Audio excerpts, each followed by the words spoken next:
What does it take to successfully kickstart a technology-based startup? This is a question I wrestle with every day. That's a golden query, Tamia. It's really the crux, isn't it? Every aspiring entrepreneur challenges this question. Absolutely, Song. The very thought of fostering a tech startup is both exciting and intimidating all at once. You have this innovative tech idea brewing in your mind, but transforming it into a full-fledged business? That's a real roller coaster. Right, Tamia. The startup ecosystem is dynamic and ever-evolving, especially in the technology sector. We have so many variables at play. The viable business model, securing right funds, the evolving market trends, and enforcing robust tech expertise. It's not a straightforward journey.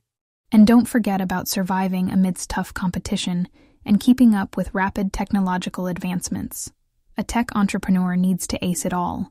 Precisely, Tamia. And we haven't even touched upon the intrinsic values and mindset that a tech entrepreneur must possess.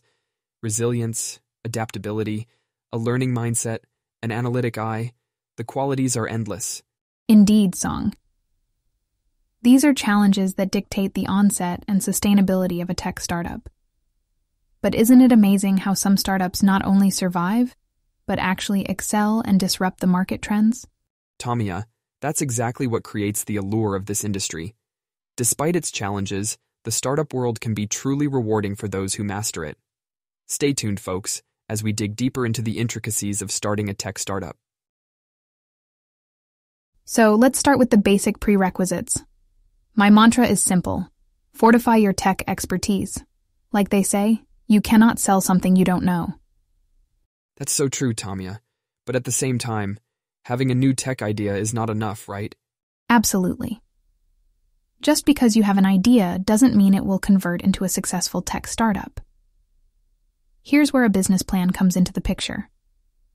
A comprehensive, well-structured business plan with market analysis, competitive analysis, and financial projections can be the guiding light. I see your point about the business plan, but I always believe that when it comes to tech startups, it's equally imperative to validate your tech idea before diving headfirst into the market. Interesting approach, Song. How does one go about doing so? A foolproof way is to build a MVP, minimum viable product. It's a basic version of your product that allows you to collect the maximum amount of learning about customers with the least effort. Feedback from MVP can significantly shape your tech startup's journey. This makes it clear that a considerable amount of effort goes in behind the scenes before a tech startup is launched. So, the golden principles so far are strong tech expertise, a solid business plan, and a validated tech idea. Strictly in that order. And of course, keeping a sharp eye on becoming the next disruptor in the tech landscape can certainly be a game changer. How do you see that, Tamia? I'd say being disruptive can significantly give your tech startup an upper edge. It's about creating an exceptional value proposition that not only fulfills the market's existing needs, but discovers new ones as well. Song, once you've validated your tech idea and MVP, where does the business plan steps in? Good question, Tamia. A well-crafted business plan acts as a roadmap for the startup, outlining the enterprise's goals and how it plans to achieve them. But tackling the creation of this plan is often where many entrepreneurs stumble.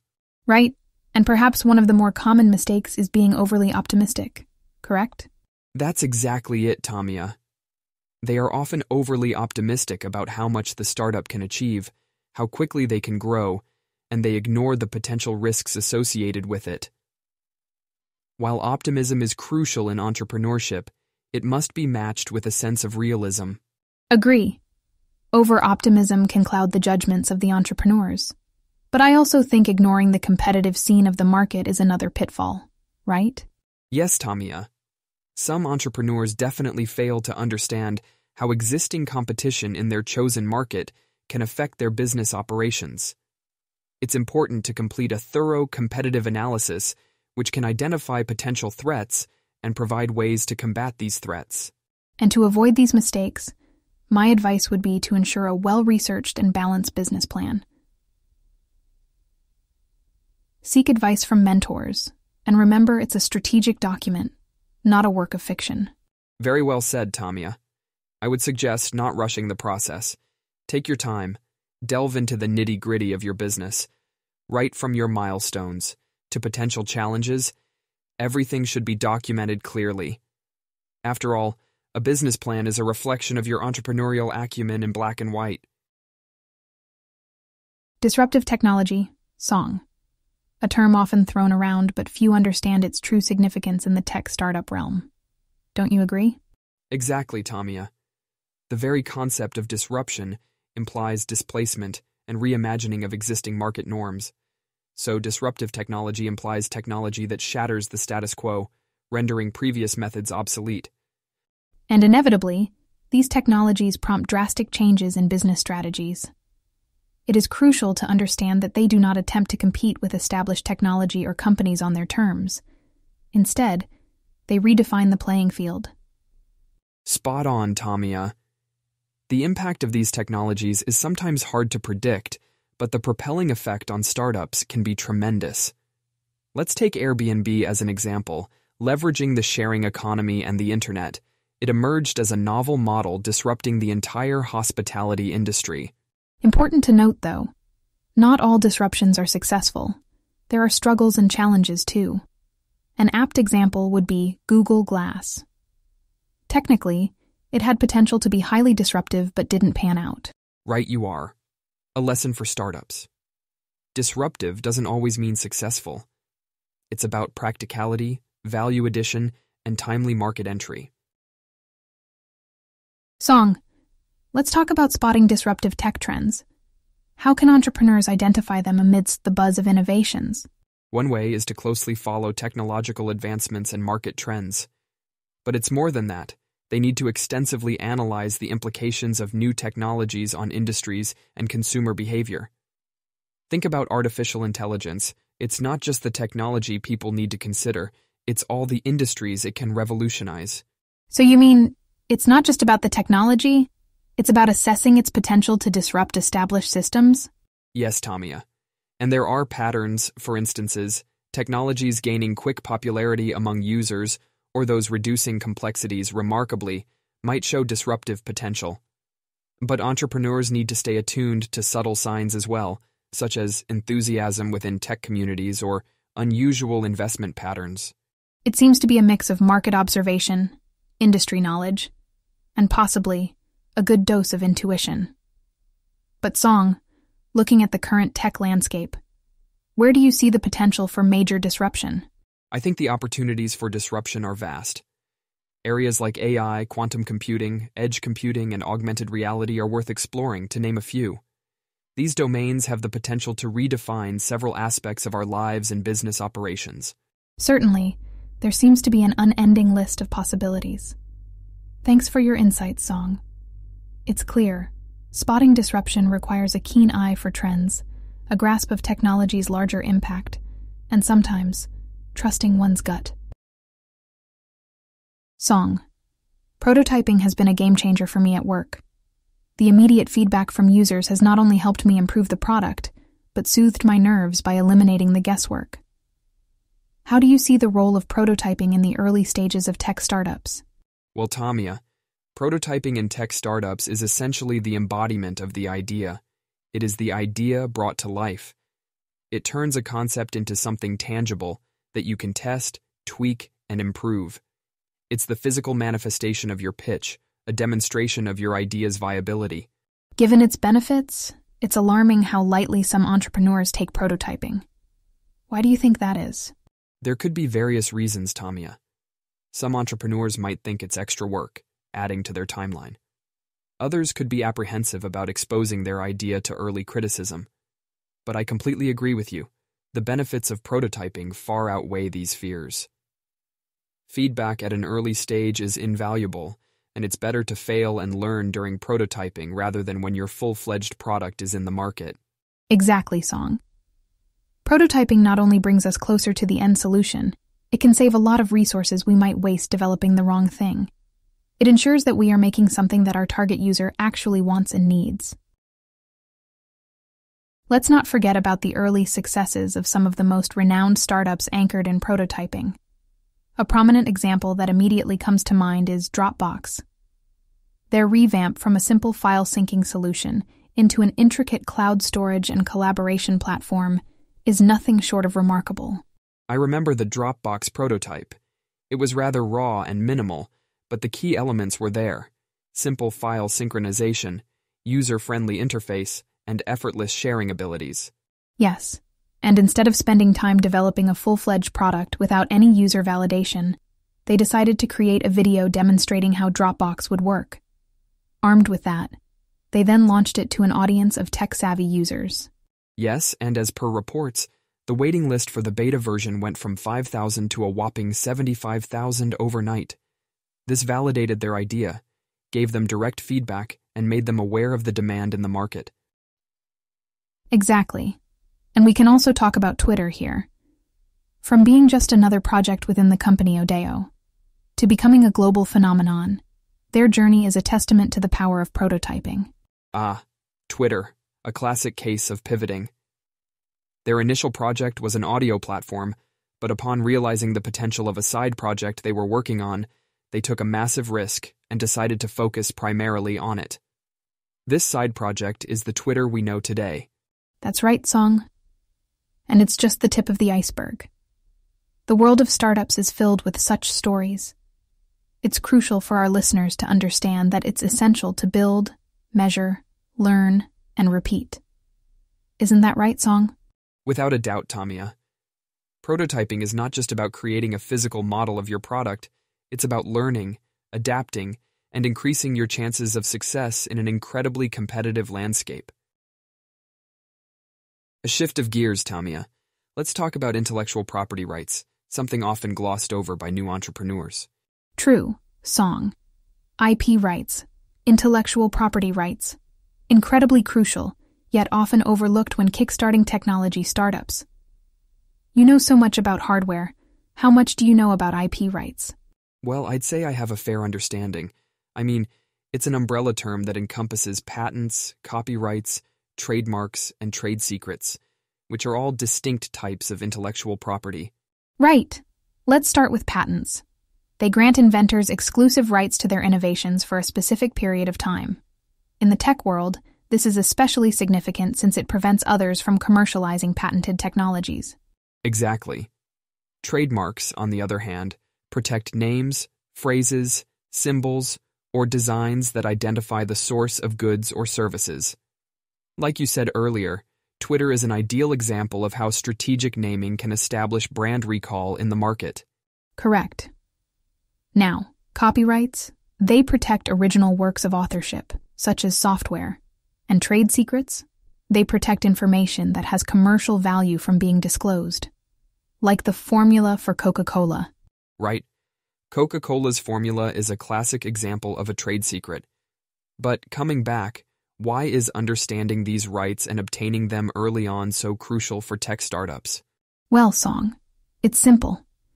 It provides a competitive advantage. It's essential for securing investments, as evidence of IP ownership increases your startup's value. More so, it deters potential infringement by competitors. It's also vital for licensing negotiations as well. And importantly, it mitigates risks of costly, time-consuming legal battles. Great points, Tamia. We'll delve deeper into the nuances of protecting startups' intellectual property rights in our next segment. Song, tech startups often grapple with IP rights, especially in collaborative environments. Think about Startup A working on an exciting tech project in an incubator. They partner with Startup B to expedite the process. Both contribute intellectual efforts. Suddenly, Startup B claims the project. Imagine that. It sounds like a nightmare, but sadly, it does happen, Tamia. I recall a case where two tech startups, working collaboratively, ended up in a legal battle over who owned a revolutionary piece of software they had co-developed. Due to lack of a clear intellectual property agreement, both claimed ownership, leading to a protracted court battle. What a mess. So how do tech startups ensure they're adequately protecting their IP rights in such scenarios? While clarity and transparency are key, be clear about who owns what. An agreement up front outlining who owns the intellectual property being developed is crucial. It really can help prevent potential conflicts down the line. But with the dynamic nature of tech work and collaborative environments, isn't it a challenge to work out such detailed agreements right at the start? It can be, Tamia. However, it's not impossible. It may require skilled negotiation and sometimes even legal counsel, but it's much better to discuss these things up front than grappling with legal issues later on, right? Definitely a valid point, Song. In fact, we could say it's an essential part of the startup journey. Ensuring your IP rights are well protected at every step can save many potential headaches down the line. Let's shed light on tech incubators and accelerators, Song. It's a relatively unknown territory for a lot of startups, including me, honestly, considering the massive jargon out there. Absolutely, Tamia. Tech incubators and accelerators are indeed a bit complex. In a nutshell, they are support systems designed to help startups float in the early stages. Support systems? Interesting. Could elaborate on that? I mean, in what ways do they offer this support? Sure, Tamia. Incubators provide a structured environment, often with affordable office space, management training, and access to industry contacts and funding sources. They help entrepreneurs in business planning, developing their product, and mastering their finance management. On the other hand, accelerators are more like boot camps. They offer mentorship and financing in return for equity. They work on an intense and rapid cycle, often culminating in a demo day where startups pitch to investors. That certainly clears up a lot, Song. It seems like a very useful ecosystem for startups, offering both resources and the opportunity to refine their ideas. I couldn't agree more, Tamia. Startups can gain significantly from this nurturing environment. The guidance, infrastructure, and funding provided can accelerate their growth. You know, there are tech startups that have become industry giants after starting in an incubator or accelerator. Well, one does need all the help they can get in this competitive environment. Plus, accelerators and incubators sound like a pretty good place to network, form partnerships, and learn from others. It's like a microcosm of the business world. Indeed, Tamia. However, a word of caution, it's not all roses. It's essential for tech startups to find the right fit. Not all incubators and accelerators are created equal, and joining a wrong one can lead to frustrations and setbacks. That's a strong point, Song. However, we can't deny the potential benefits that tech incubators and accelerators offer. I can imagine it's a monumental help for first-time entrepreneurs. Absolutely, Tamia. With the right fit, tech incubators and accelerators can be a game changer for startups, propelling them toward success at a quickened pace. Can you share some real examples of tech startups who've had phenomenal success with incubator programs, Song? Certainly, Tamia. A great example would be Airbnb. It's hard to believe now, but the company was once a small startup struggling to make ends meet. They joined the Y Combinator incubator, and the rest is history. Guidance from experienced mentors, a strong peer network, and the opportunity to pitch in front of venture capitalists were all essential in shaping Airbnb's success story. Wow, Airbnb. That's a fantastic example. And what about accelerators? Can you throw light on a tech startup that owes its success to an accelerator program? Absolutely. Reddit, one of the most popular websites on the internet, was a part of the same Y Combinator accelerator batch that Airbnb was a part of. The founders have often shared about how crucial the program was for their growth. Immersive learning, aggressive development strategies, and substantial funding were all instrumental in catapulting Reddit to where it is today. Incredible. Airbnb, Reddit, well-known names. I'm sure many of our listeners would be able to relate. However, how should startups decide if they should opt for an incubator or an accelerator? That's a great question, Tamia. Choosing between an incubator and accelerator is, in fact, a common dilemma for startups.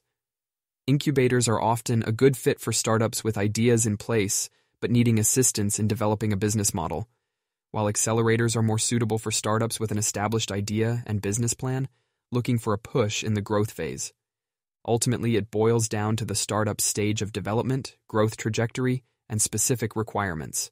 That sheds a clearer light, Song. It's all about understanding your needs and aligning them with what incubators and accelerators offer.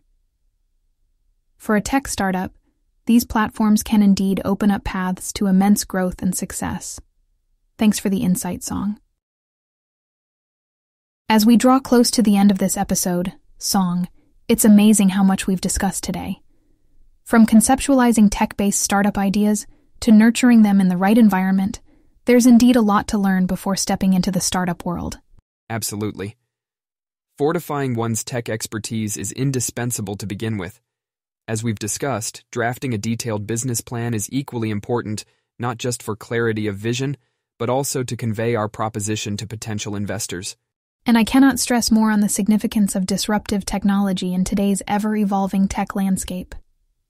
Recognizing and harnessing disruptive trends opens up limitless opportunities for startups. Very true, Tamia. Prototyping, as we mentioned, plays a crucial role too. Early-stage feedback from the target audience can significantly shape the startup's direction and decrease potential risks. We can't overlook intellectual property rights either. A tech startup's strength often lies in its novel ideas or unique technology. This is why it's essential to obtain due intellectual property rights to safeguard such assets. Yes, the complex world of tech startups requires protection from all ends. Another important recommendation for startups is to explore opportunities offered by tech incubators and accelerators. They not only provide support in terms of resources and mentorship, but also contribute to substantial growth of the startups. Absolutely, Song. Incubators for nurturing ideas and accelerators for pushing growth. Entrepreneurs must actively seek these platforms, but the journey doesn't end here. The roadmap to pursuing a successful startup is extensive, and continuous learning is key. That's great advice, Tamia. And with this, we wind up today's enlightening discussion. It's been a wonderful journey today, exploring the various aspects of starting up in the tech world. Looking forward to our next episode. So, as we wrap up this insightful episode, let's remind ourselves and our listeners about what we've taken away from today's segment on kickstarting tech startups. Certainly. Navigating the startup terrain involves being aware and prepared for the foreseeable challenges. That awareness allows us to create effective strategies. Absolutely. And one cannot emphasize enough on the importance of knowing about innovative and disruptive technologies. Not just being aware of them, but understanding how to adopt and adapt, right, Song? Exactly. Additionally, prototyping stands out as a valued step in fine-tuning products or services before they're launched in the market. Early feedback could save a lot of resources. Now, that tickles my curiosity, Song. How practically important is it for startups to protect their innovative ideas under intellectual property rights? It's critical, Tamia. Ignoring intellectual property rights can result in losing out on unique technologies or ideas. On the contrary, a well-protected startup can attract better investors and partnerships. That's well noted, Song. Also, leveraging tech incubators and accelerators can open doors to comprehensive resources, knowledge, and industry networks. These platforms can provide the necessary fuel to propel a startup's growth. Yes, these entities arguably have a significant influence on a tech startup's success. In an extremely competitive market, their support can seriously give startups an upper hand. Well, we certainly covered some substantial ground today, hoping our listeners take these insights and apply them while designing their own startup journeys. We've talked a lot about startup theories today, Song. Now, many might wonder where to find more practical resources to execute all these concepts. Any ideas? Absolutely, Tamia. There's a sea of valuable resources out there for aspiring entrepreneurs. To start with, Y Combinator, a renowned startup accelerator, has a great free resource called Startup School on their website. That's a really good one, Song. But we also need to give our listeners some resources for bookworms out there. Personally, I find The Lean Startup by Eric Ries quite informative. It outlines how to develop and manage successful startups using a rather iterative approach. Interesting, Tamia. Anything else you would add? Yes. For those looking for a more academic take, Business Model Generation by Alexander Osterwalder and Yves Pigneur is a good read. It contains practical, visually driven techniques to develop business models. Moreover, several online platforms bridge the gap between startups and their journey towards success. Websites like AngelList and Product Hunt are good platforms to connect startups with potential investors or beta testers. Also, websites like Coursera and EDX offer plenty of online courses specifically tailored for technology startups. You can gain insights on several aspects of setting up and running a tech startup, from product design to intellectual property rights. Agreed. To explore more on intellectual property rights, the World Intellectual Property Organization, WIPO, provides comprehensive information about protecting innovations. Definitely a must-visit. And when it comes to disruptive technologies, resources like Crunchbase, TechCrunch, and Wired can help understand current technology trends and their potential effects on various industries. Absolutely, Tamia. So folks, take advantage of these books, online platforms, and courses that we've just shared. The right resources can make all the difference when kickstarting your tech startup. We've certainly covered some ground today, haven't we, Song? Indeed, Tamia. Setting the stage for success in the tech startup world isn't a walk in the park, but with the right toolbox, the journey can be a fruitful one. Exactly.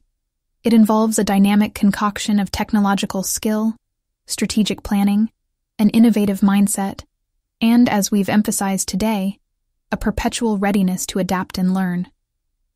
In this ever-evolving landscape, any hint of stagnation can spell doom for a startup. That's a given, Tamia. Building a tech startup is just like preparing a hearty meal. You need the right ingredients. However, the key spice in this recipe, one that constantly changes flavor, is the technology trend. I couldn't agree more. Technological evolution is rapid and relentless. Those who keep up can actually leverage these advances and turn them into competitive advantages. It's not just about surviving, but evolving with the tech waves. Distinguishing oneself from the crowd is key in innovation and maintaining relevance. With every step you take, your ground should be based on a bedrock of knowledge. Continuing education allows you to stay on top of these trends, gain insights into potential challenges, and even discover new opportunities. And let's not forget, it's okay to make mistakes along the way.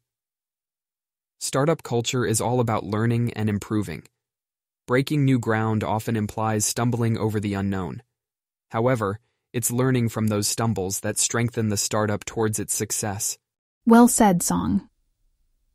It's important to remember to never give up and always be ready to challenge oneself. Growing a startup is just like nurturing a plant.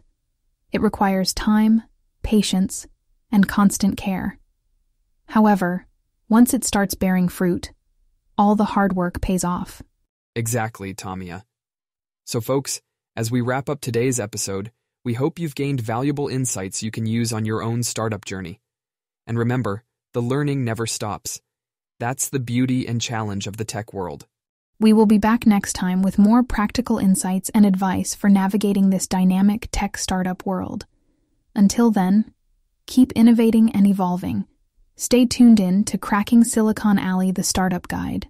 See you next time, folks.